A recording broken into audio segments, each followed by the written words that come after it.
In this episode of Building Resilience, we're going to talk about adapting to change. Over 1,000 years, or over thousands of years, history has shown us that change is inevitable. Times change, so do circumstances, so do certain lifestyles, and certain ways of the way life perhaps operates. And we can see that over the course of history, from years and years and years, change is inevitable. And it's been happening, and people have been learning to adapt. Adapting is not an easy thing, but nonetheless, generations before us, and even ours, are learning to adapt to situations, changes in all aspects of life. Humanity has gone through many adversities and challenges, be it personal, be it societal, be it communal, be it familial within the family, environmental, be it to do with health, as we saw in the pandemic, and even many other disease outbreaks before that, be economic crisis, cost of living, and a lot of changes and so on. Nevertheless, we have always found ways to adapt to these difficult situations and adapting to change. And as I said, change is difficult. It's hard to accept. It's hard to adapt to the change. The change happens, but we find it difficult to adapt and to adjust to those changes. How do we adapt? Adaptability, as a matter of fact, is a skill that we all need as individuals. We need it in our personal lives. We need it in our social lives. We need it in our professional lives.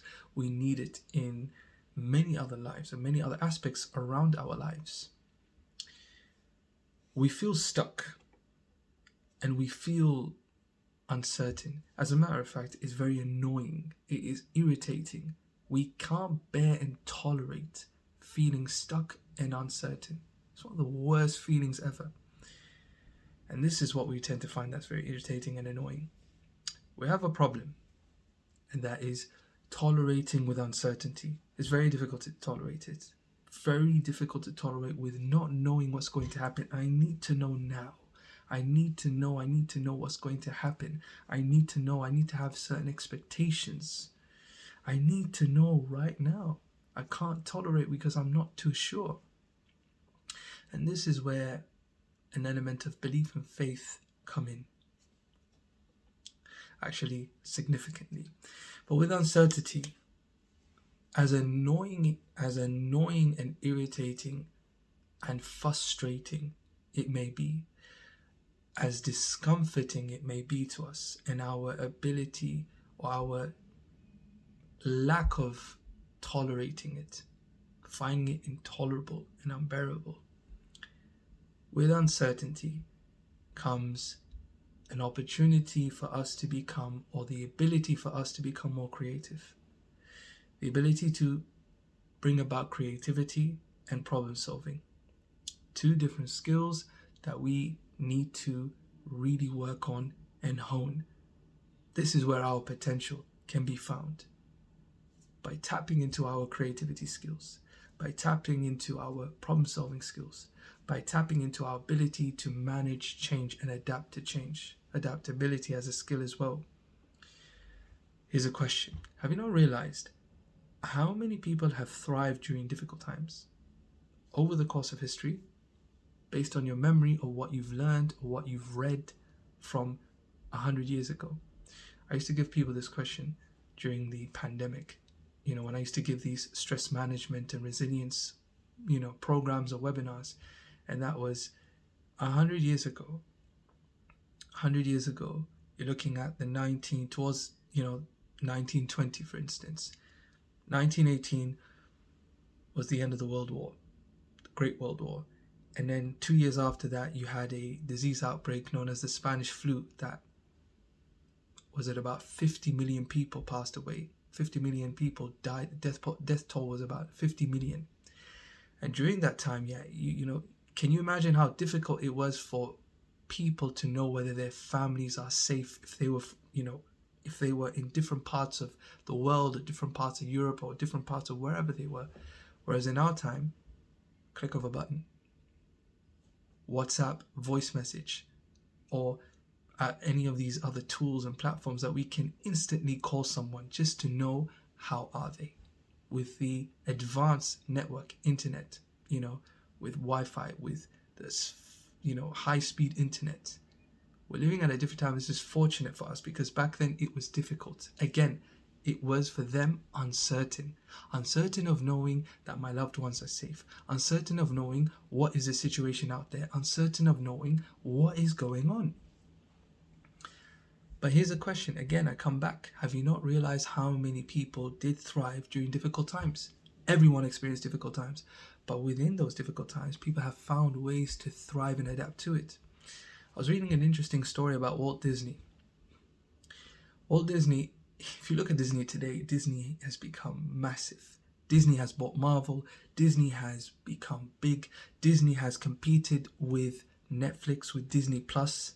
Because when Disney Plus and Prime started to really compete with Amazon, when Disney Plus and Amazon Prime started to compete with Netflix, because Netflix during the pandemic grew in terms of their sales, in terms of their business, because everybody started, more subscribers at a time, and they were making billions. But now we can see that other competitors throughout these couple of years, throughout the pandemic, other competitors have come and they've rised up in terms of the challenge. They've rised up in the competition, i.e. Amazon Prime and Disney Plus. They have come up. In terms of Walt Disney, an interesting story was that during his early years in his career, apparently, he went through different setbacks. One of which was when someone had stolen some of his ideas and his concepts, such as his cartoons and some of his characters. And that, obviously affected him early in his career in terms of establishing and making sure that the business of Disney, was expanding and being established. But you look at where Disney is today. Disney has thrived. So he managed to thrive somehow later on, but he went through setbacks. And it's to also teach us a lesson that in difficult situations, again, it goes back to the butterfly effect. It's not comfortable.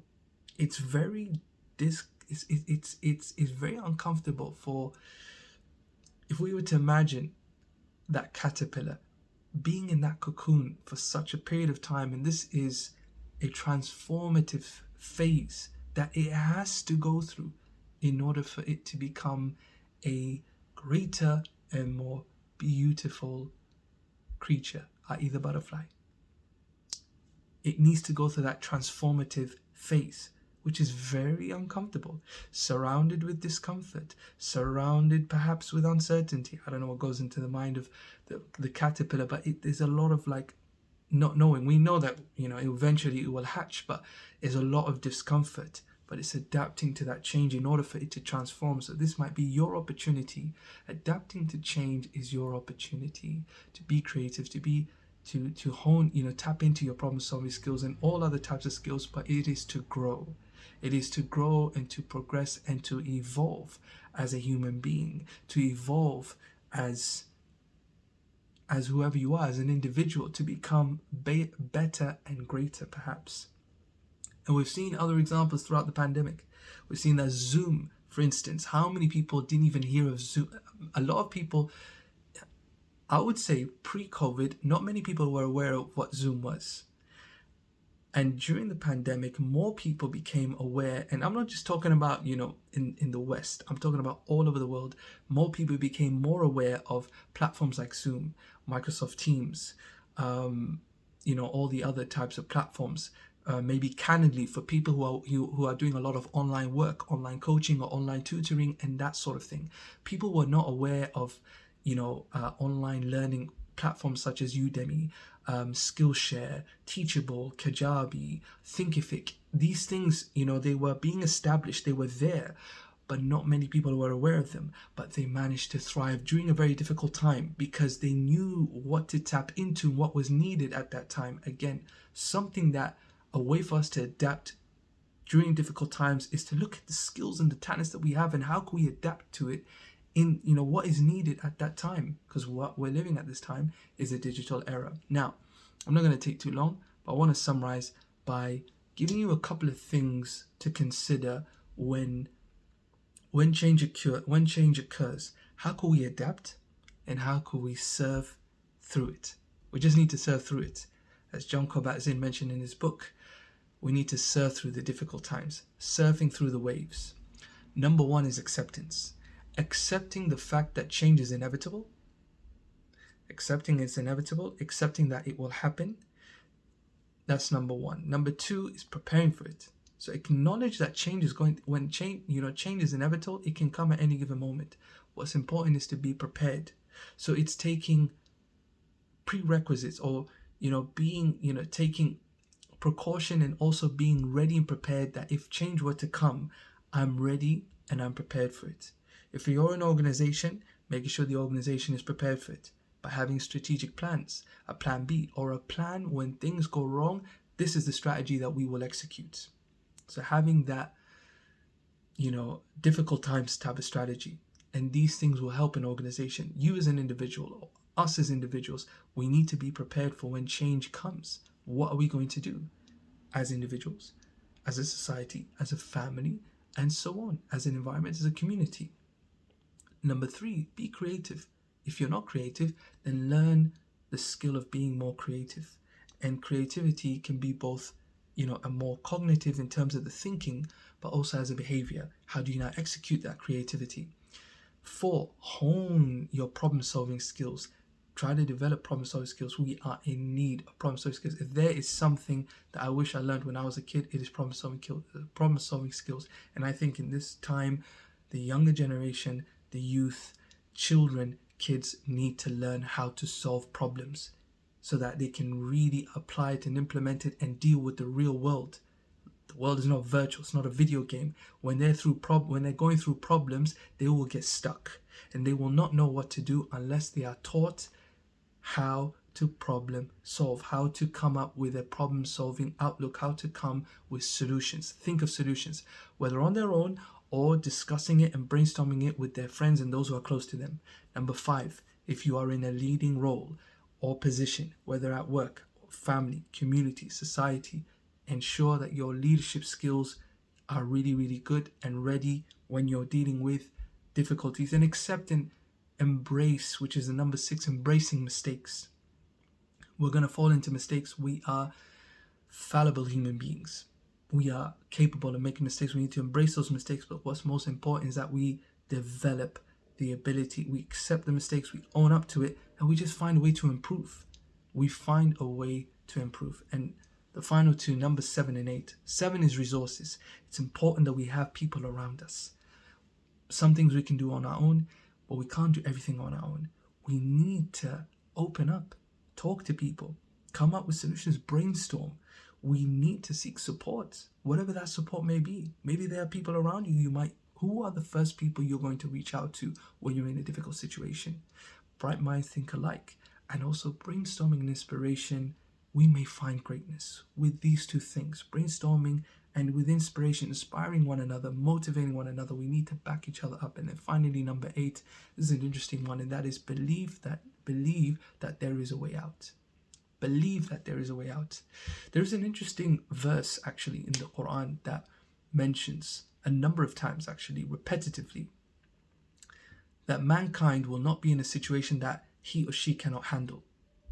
So that is to show us, because what we feel most of the time is that where we're in difficult situation, it is unbearable. And that is how it may feel emotionally and even cognitively. We may think that it is very normal to think that, because it may be very severe and difficult. However, there are ways out. There are ways out. Perhaps you might not have a solution at hand. Perhaps you might need to speak to someone, and through them you might come up with a solution. Perhaps, and that is why seeking support, finding the means to get out of it, believing that there is a way out. Thank you so much. Stay tuned to the next episode.